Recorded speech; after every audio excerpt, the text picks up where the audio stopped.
This morning on Daybreak, all Great Lips locations in Springfield will temporarily close after the company is receiving threats from residents. And a Walmart employee has been taken into custody after a bomb threat at the store in Republic. We'll have that story as well. The Boys and Girls Club is getting ready to reopen later this morning, too. Nyjah McDonald is out live to tell us what to expect. That's all ahead this hour for you on Daybreak.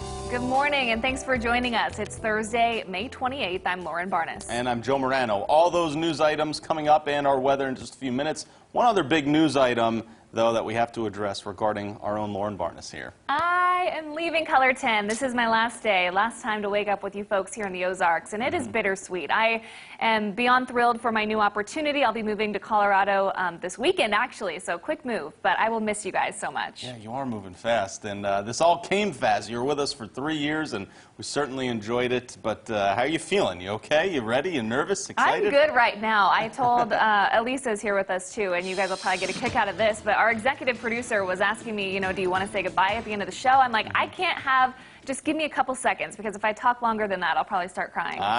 Can't have those waterworks going, right? Yeah. It is so bittersweet, because this is also home for you, which must be so, I can't even imagine what that's like, to wake up your own hometown people every morning, Yes, it's been wonderful, and I wouldn't have traded it for the world. And so, yeah, it makes goodbye that much harder, but my family will come visit, and I hope that you guys will come visit me, too. I love some Colorado. We're happy for you, and congratulations. Well, thank you so much. Elisa, how are we waking up on this Thursday morning? We're actually starting out with some fog this morning. We've got a dense fog advisory that goes until 9 o'clock.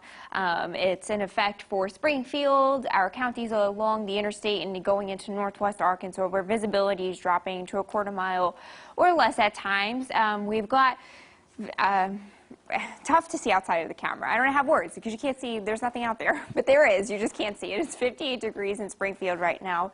Quarter mile visibility in Springfield and Camden and Lake of the Ozarks, where you just need to take it slow because that visibility is low. We've got mostly cloudy skies out there this morning, but for the most part we're dry. It's 60 degrees in West Plains, 59 degrees in Branson, and we've got a pair of 5s in Monette. So we'll have some fog to start on the roads this morning, then some wet roads will be possible through the afternoon because we'll have some scattered showers and storms again. So if you're going to fire up the grill, you'll need to just watch out for some heavy rain and lightning. You'll probably be able to grill, intermittently in between the storms, but just keep checking that radar. So one more unsettled day. Where is the sun? Well, it's going to come back in a big way. Lots of it next week. Details on that in 10 minutes.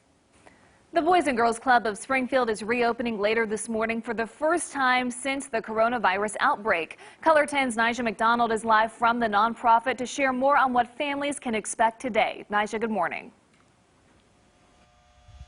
Well, good morning, Lauren. As you mentioned, today is an exciting day for club members and their family members. They will be able to actually step foot into the Boys and Girls Club after having to not be able to do so for a few months. This morning, I am joined with Fremont Director Jeremy Hyatt. Good morning. Good morning. Good morning.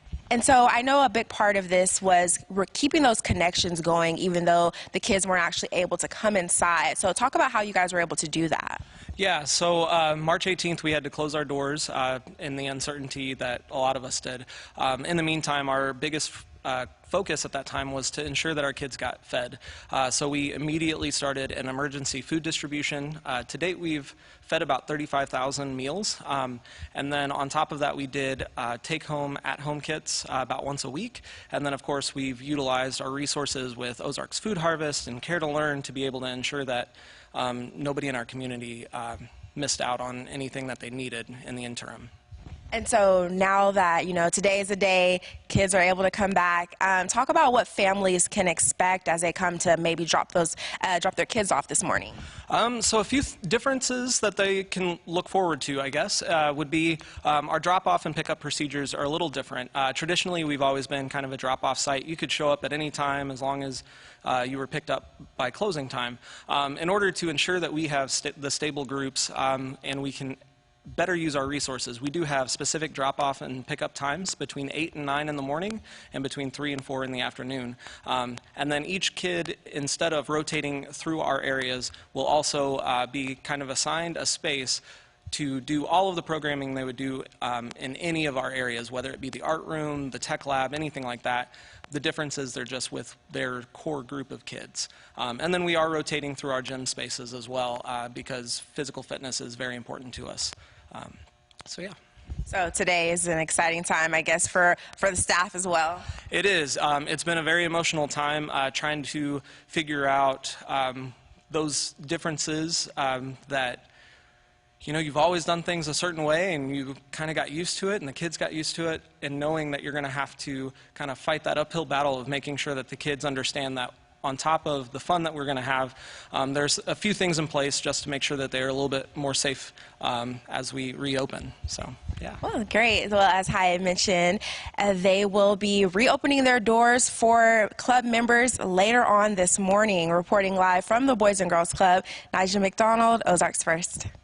All right, thank you, Nigel. We have some important news to bring along to you as well now. 3 local hair salons are temporarily closing. They're all 3 Great Clips locations in Springfield, and they're shutting down for now due to threats that they've received. Last night, a corporate statement was sent to us saying, to protect the safety of everyone, the local franchisees made the decision to temporarily close salons in the Springfield area. They are working closely with law enforcement officials in a thorough investigation of these threats. One of the owners sent us some clips of voicemails that were left at their stores. Many of them are too graphic for broadcast, but we do have a couple of examples. You should not be opening up. There's people that are spreading the coronavirus. Shut it down or I'll shut it down. I'll go over there and do it my way. I think they should be arrested for endangering people's lives. And don't tell me they didn't know. Really inexcusable. And your company should be more responsible when they sell franchises to people. Now, this is coming to light because last week, you may recall, 2 workers at the Great Clips in the Plaza Shopping Center tested positive for COVID-19. However, the owner of the Great Clips told us one of the stylists immediately went to a local urgent care after traveling. She was treated for allergies and no COVID-19 test was offered. She was cleared to work. Many other stylists have been defending her on Facebook. The Greene County Health Department says 140 clients were exposed. Everything is now fine at the Republic Walmart, but yesterday, police responded to a bomb threat at the building. It quickly became a public safety issue as the store was evacuated. A call came in around 5:30 yesterday about a possible explosive device in the store, and police felt it was a credible threat. So Walmart followed evacuation orders and got customers, employees outside quickly. One person had been placed in custody. That person is an employee of Walmart, and an investigation is still underway.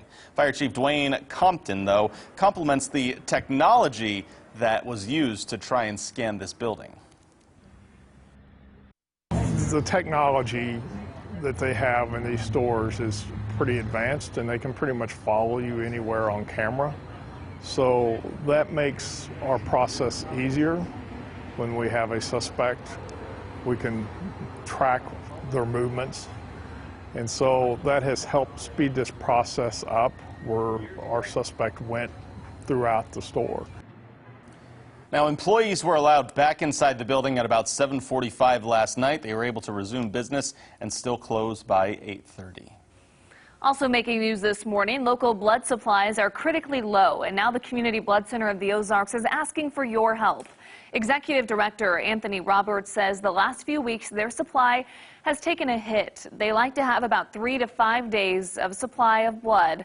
Right now, CBCO has just 1 or 2 days on hand. In mid-April, there was an uptick in donations, but now with more people getting out and about and hospitals resuming elective surgeries, that blood supply has depleted. Since the pandemic started at the end of March, we've had about 230 mobile drives cancel to the tune of about 7,500 units, which is about 30 to 40% of our normal supply that we would have over those 3 to 4 months. Check out this story on OzarksFirst.com to find out how to donate. Governor Mike Parson has said that data is encouraging as hospitals are still in good shape, but he emphasizes the coronavirus is not going away. The state is performing community testing this week in the St. Louis and Kansas City areas. Next week will be Greene, Jefferson, Boone, and Cape Girardeau counties. You should pre-register through the Missouri Department of Health and Senior Services website, but any Missouri resident can be tested for free. Governor Parson believes the state is improving overall, but said nursing homes continue to be an area that they're targeting. You want to do everything in the world you can to protect those people in there, but for some reason or other, it just keeps kind of attacking that area, and hopefully we get better at that, and we're trying to do everything we can. But as far as the general public goes, as far as across the state, things are looking better every day. They really are. You just can't get too relaxed here. I mean, you know, we got to stay pretty, social distance is still the key to this, and if we will just continue to stay on track with that for the next 2 or 3 weeks, I think it'll be a big difference in this. The state continues to do what is called box-in testing at nursing homes. They wanted to do testing in any home where at least one patient or staff member has already tested positive. We're starting out with some dense fog out there this morning. We're down to a quarter-mile visibility in Springfield and in Camdenton. A dense fog advisory goes until 9. Details on sunshine returning to your 7-day forecast coming up next.